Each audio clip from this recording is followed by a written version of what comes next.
और ये कुंडलिनी का जागरण आप भी कर सकते हैं।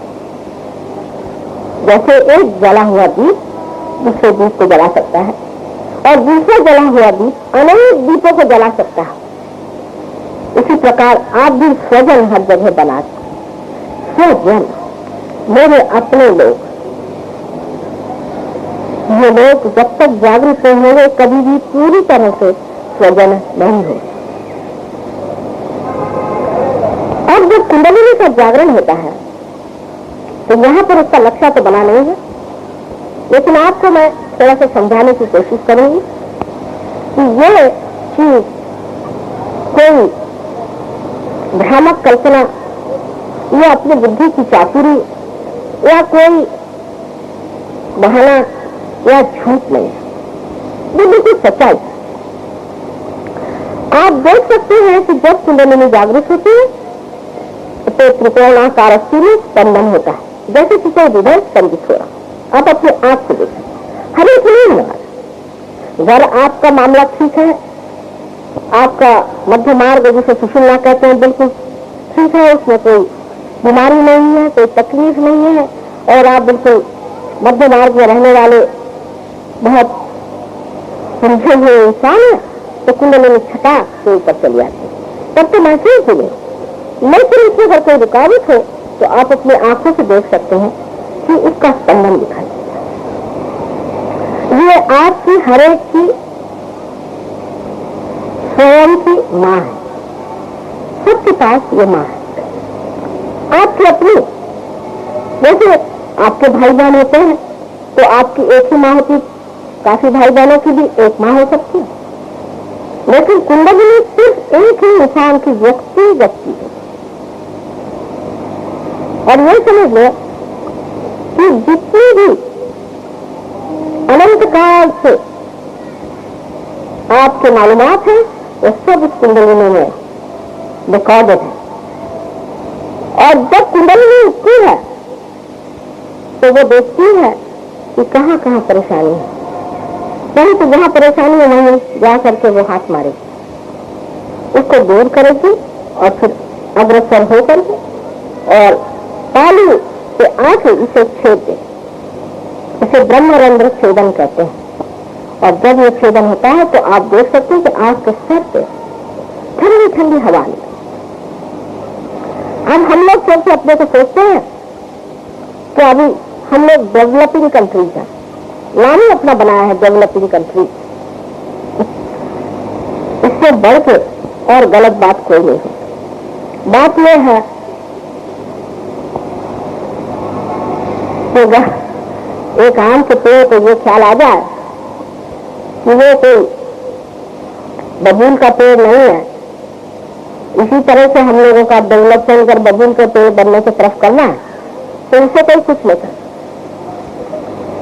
वेस्ट का जो डेवलपमेंट है ये सिर्फ ऊपरी, जैसे कि एक पेड़ ऊपर की तरफ आ जाता है, पर इसकी जड़ नहीं है, उनको जड़ों के बारे में कुछ नहीं मालूम, ये सब ऊपरी है।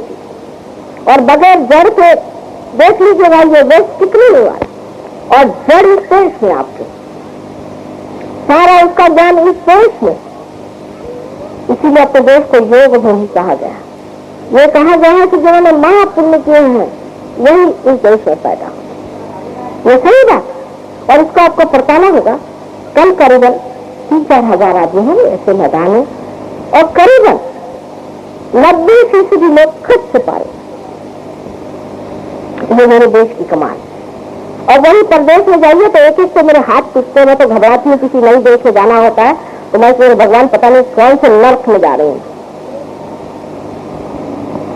लेकिन हम लोग इसे समझ नहीं पाते क्योंकि हम तो गरीबी देखते हैं, हम लोग ये देखते हैं कि हमारा लोग भूखे मर रहे, हम लोग ये देखते हैं कि उन लोगों के पास कोई कोठे है, उनके पास वाहन के साधन है और हमारे यहाँ कोई भी नहीं, हर तरह की चोरी चकारी हम लोग करते रहते हैं।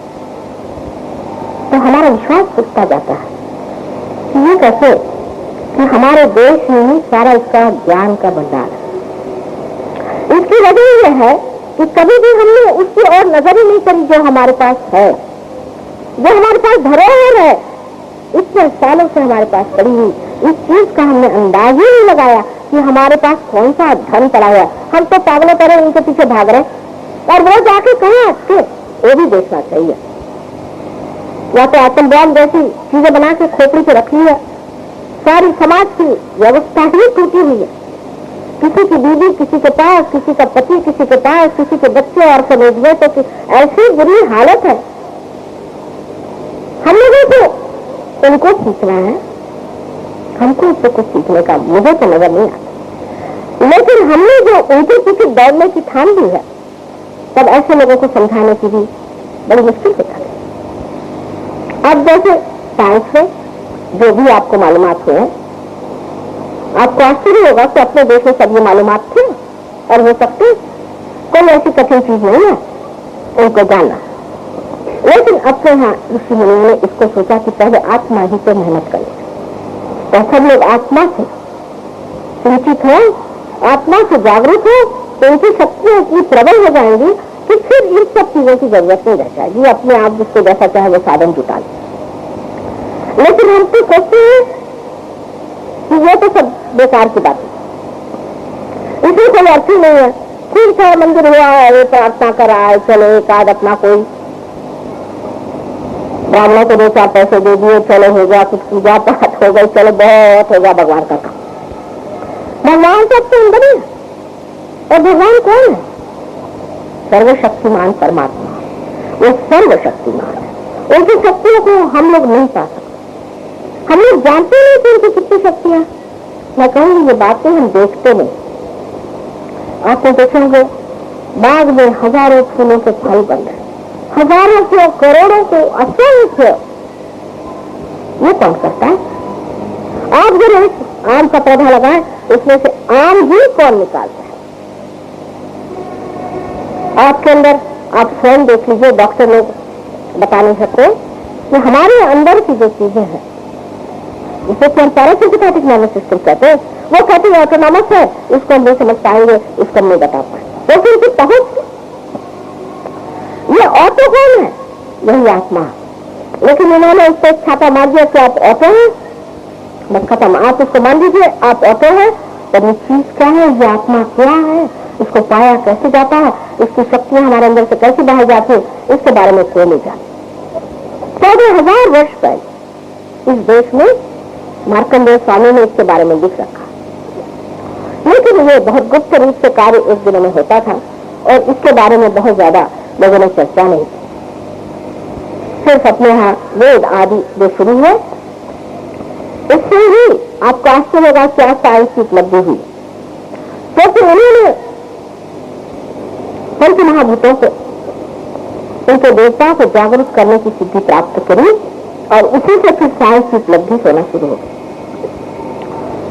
दूसरे अपने अदृष्टि मार्ग बहुत दिनों से चलता रहा, जहाँ परमात्मा से हमें मिल या विरह की बातें होने लगी। ये 2 मार्ग अपने यहाँ रहे, जिससे हम राइट साइड और लेफ्ट साइड कहते हैं, और जो बीच का मार्ग है स्थान का, जहाँ आप योग को प्राप्त होते हैं, ये मार्ग सुषुम्ना पर, इसके बारे में ऐसे तो आप देखिए कि इंद्र को भी रियलाइजेशन दिया गया था।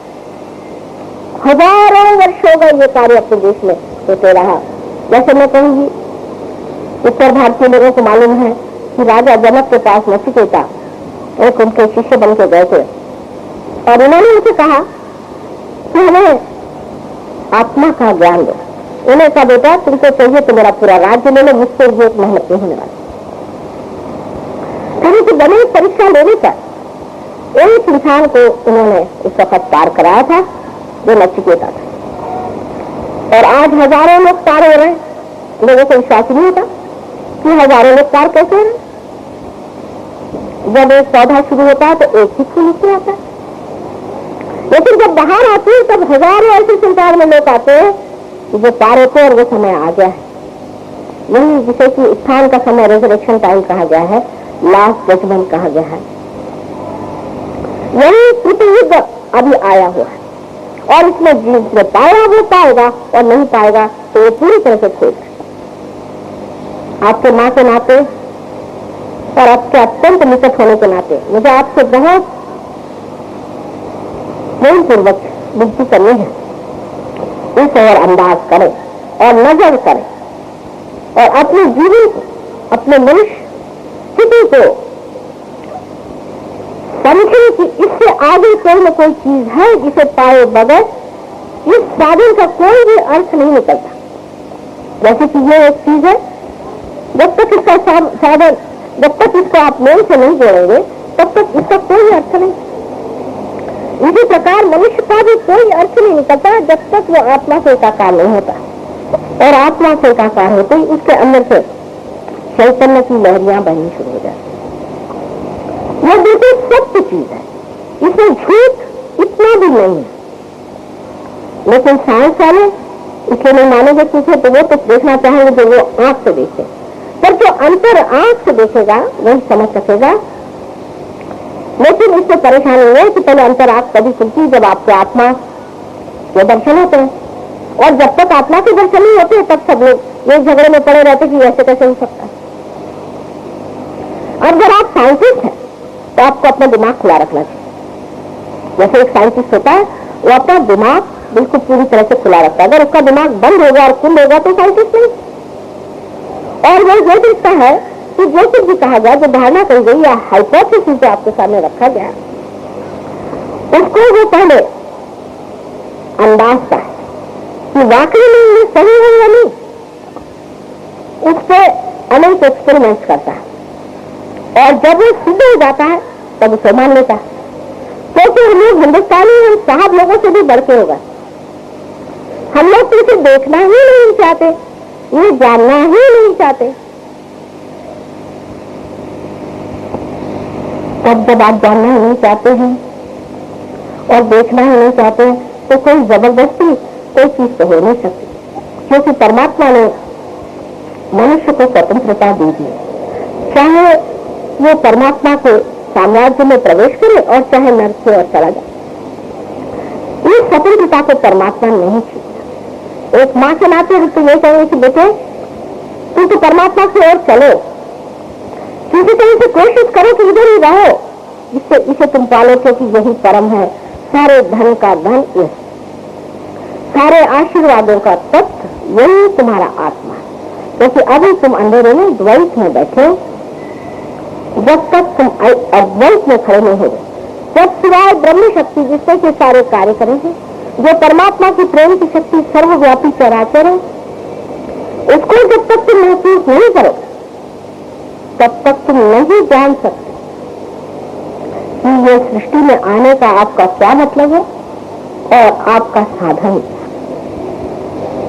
आज तक अंधेरे में बहुत से कार्य हमसे होते रहे, अंधेरे में बहुत सी बातें होती रही, तो थोड़ी बहुत अच्छी भी लगती हैं, बुरी भी लगती हैं, और समझ में नहीं आता क्या करें।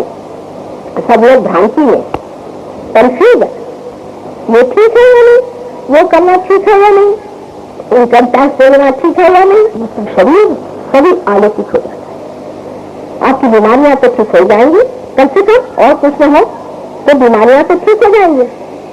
आज एक साहब आए थे, बहुत बड़े आदमी है, उन्होंने कोई गुरु रखे हैं, उनको दुनिया भर की बीमारियां, उनको हार्ट ट्रबल है, कोई किडनी ट्रबल है, कोई दुनिया की बीमारी नहीं जो नहीं, और बहुत बड़े अफसर है। तो मैंने कहा साहब आपने जो गुरु रखे हुए हैं उनका क्या इसलिए रखे हैं आपने, उनको कोई उपयोग है नहीं। अरे भाई नौकर रखे, वो भी दो काम करता है, कम से कम आपकी हेल्थ तो अच्छे रखा आपके गुरु साहब। और इन्होंने इतना उनको रुपया खिलाया, और गुरु महाराज जी बहुत अपने को समझते हैं कि हम मतलब कहाँ से अफलातून है, और इनकी यहाँ पे तो छोटी सी बीमारी भी नहीं ठीक करते हैं, इनके घर भर में सारी बीमारियां भरी पड़ी।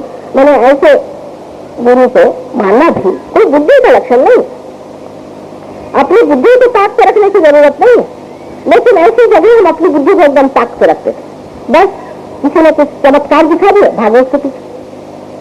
चमत्कार सिर्फ एक ही होना कि हमारी जो शक्ति है, हमारी आत्मा की जो शक्ति है, वो कार्यान्वित होनी चाहिए, हमारी शक्ति दिखनी चाहिए। कोई जब गुरु होंगे तो होंगे बैठे नहीं अपनी जगह, हमें क्या नहीं। स्वार्थ, स्व का अर्थ जिसने पा लिया वही असल में स्वार्थी होता है, लेकिन वैसा स्वार्थ तो किसी पे है नहीं। ऐसे गुरुओं के पीछे भागने वाले लोग, गलत रास्ते पे चलने वाले लोग दूसरे तरह से अंधे। और एक तरफ जो कि पूरी तरह से परमात्मा को ढक करके कि परमात्मा है ही नहीं, उनकी कोई शक्ति ही नहीं है, सिर्फ साइंस ही सब कुछ है, ये समझने वाले लोग भी एक तरह से उस संपूर्ण से वंचित है। एक तरफ से चलने से कभी भी कोई कार्य नहीं होता।